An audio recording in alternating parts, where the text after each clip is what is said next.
Hello, everyone. Welcome to our first class where we are going to talk about lipids. So today's class, it's an introduction on lipid metabolism. As I already said, in each class, we are always going to address how the content applies to the real life. So the questions that I brought for today's class is in regarding to real life biochemistry. It's asking the question, have you ever thought why beef fat is hard solid while olive oil is liquid? Have you ever thought why butter is considered healthier than margarine? And have you ever thought why should we avoid high levels of trans unsaturated fats in the diet? So as you go through the content today, we are going to be able to answer these questions if you still don't know why, okay? So as you probably all aware, oil and water does not mix, and it might have been the first scientific experiment that you did as a kid. And this is the case for the lipids that are defined as well-insoluble molecules that are highly soluble in organic solvents. And many times when people think about lipids, what comes to mind is a big bunch of fat.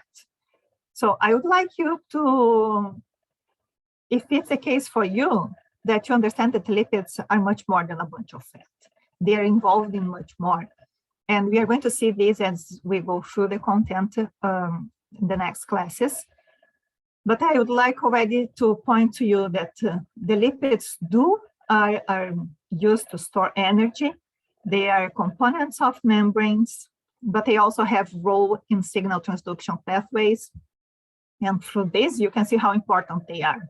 So forget a bunch of fat, okay?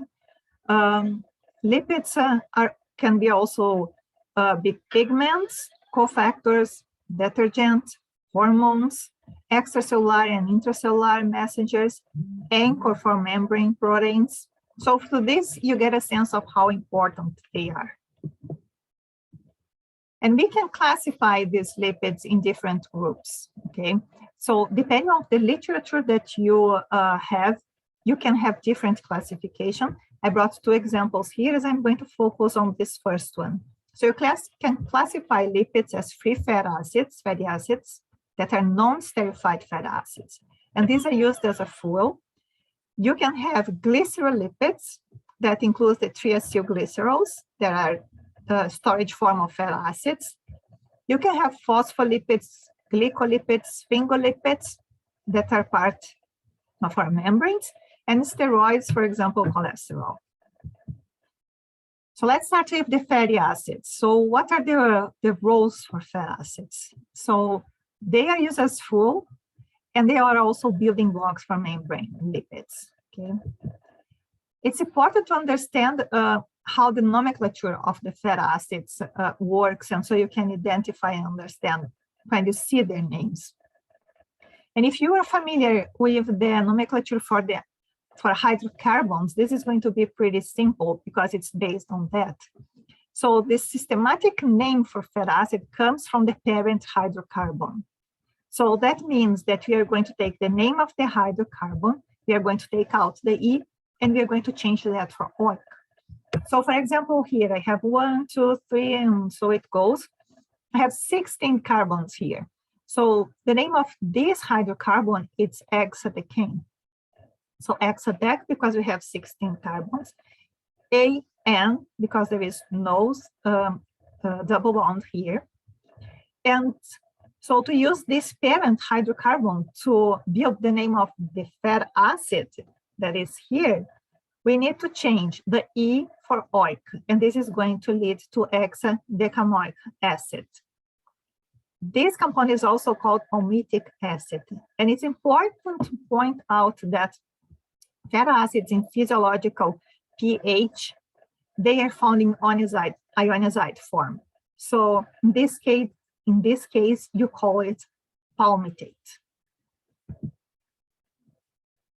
So the nomenclature for fatty acids is based on the number of carbon atoms that we have and the number of double bonds. So if you look here, the carbon numbers starts here, carbon 1, 2, 3, and so it goes. Here we have 18 carbons. So this is what this 18 means. 1, it's in reference to the number of double bonds. The double bond is between carbon 9 and 10, so delta 9. The configuration of this double bond is cis, and we're going to talk more about it in a bit. So cis 9 because it's the carbon 9, octa desanoic acid, octadec because we have 18 carbons, and now En because we have a double bond here. Okay, now if this compound is in physiological pH, what is going to happen? It's going to be ionized. So then we are going to call it cis delta 9 oct desanoate. Okay. So this table shows some naturally occurring fatty acids in animals.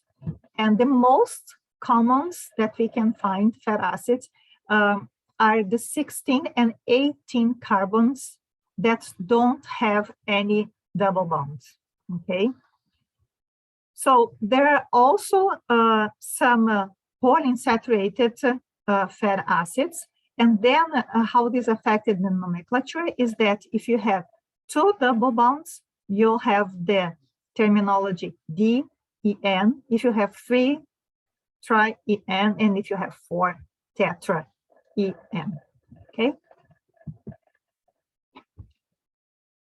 This figure here is just a magnification of this, this table here. It's a magnification of the top here, and it's to call your attention that the common pattern for double bond location is between carbon 9 and 10, so the delta 9, okay? And when we have double bond for polyunsaturated fatty acids, it's usually in the carbon 12 and 15.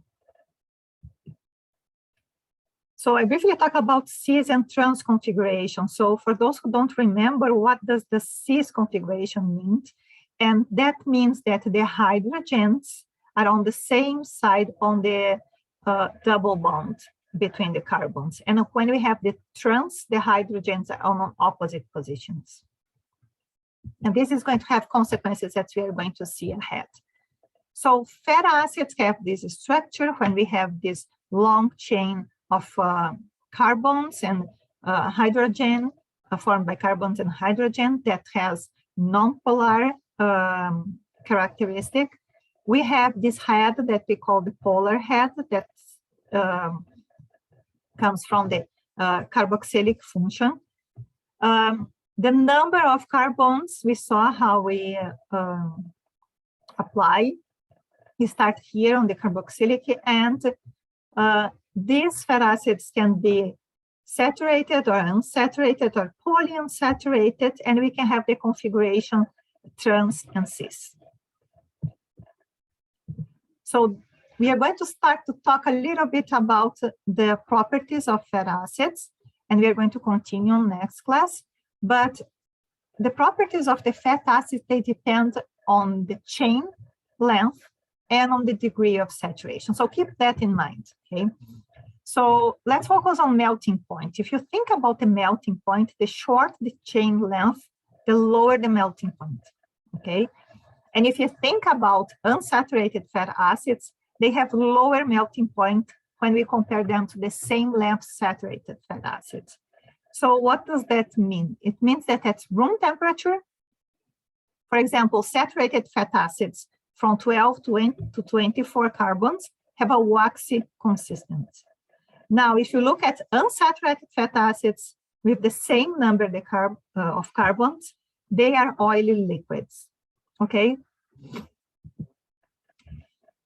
So if the fatty acid is saturated or is unsaturated, this is going to change the way its configuration is presented, and this is going to affect the physical properties that they have, as we are going to go deeper into in the class.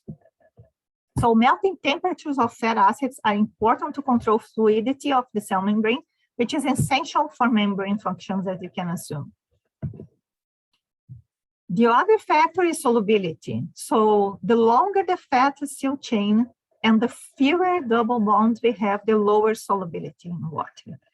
So the carboxylic acid group is polar, and that gives a slight solubility of short chain fat acid in water.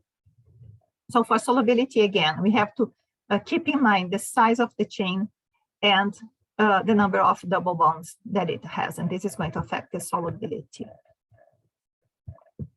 So short chain length and cis unsaturation enhance the fluidity of the fat acids.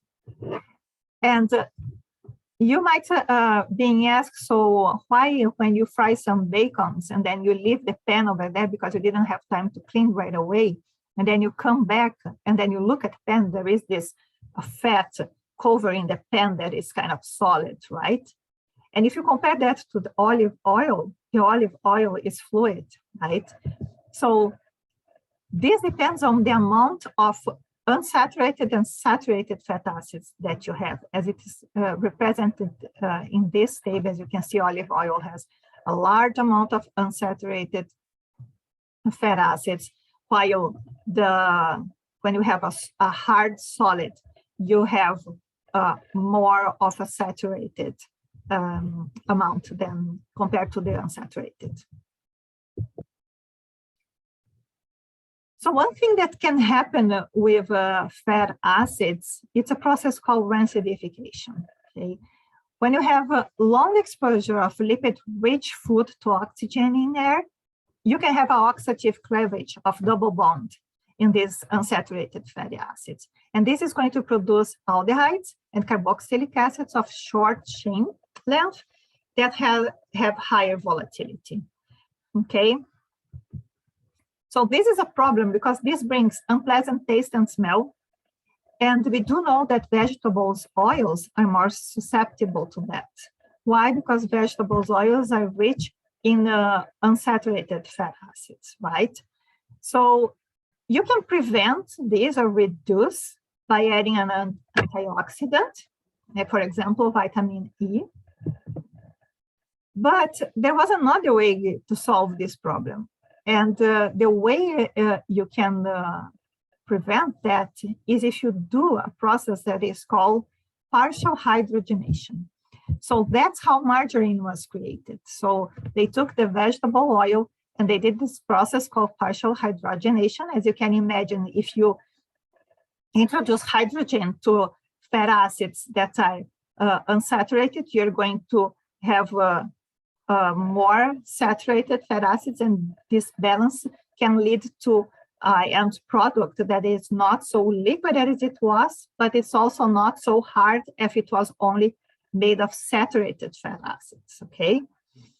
This is going to improve the shelf life of this product and increase the stability at high temperature. So that's great, right? And margarine is awesome, or not. Okay, so the process of partial hydrogenation is going to change cis double bonds to single double bonds, and this is going to increase melting temperature. So we made the margarine. That's really cool. The problem is that partial hydrogenation has some undesirable effects. Okay, so some cis double bonds are converted to trans double bonds. And so what? So what that high levels of trans unsaturated fats in the diet leads to a higher incidence of cardiovascular disease. Okay, so trans unsaturated fats are associated with high levels of triacylglycerols, LDL, HDL, and can trigger inflammatory pathways in immune cells. So avoiding these fats in the diet, studies also show that this could reduce the risk of coronary heart disease.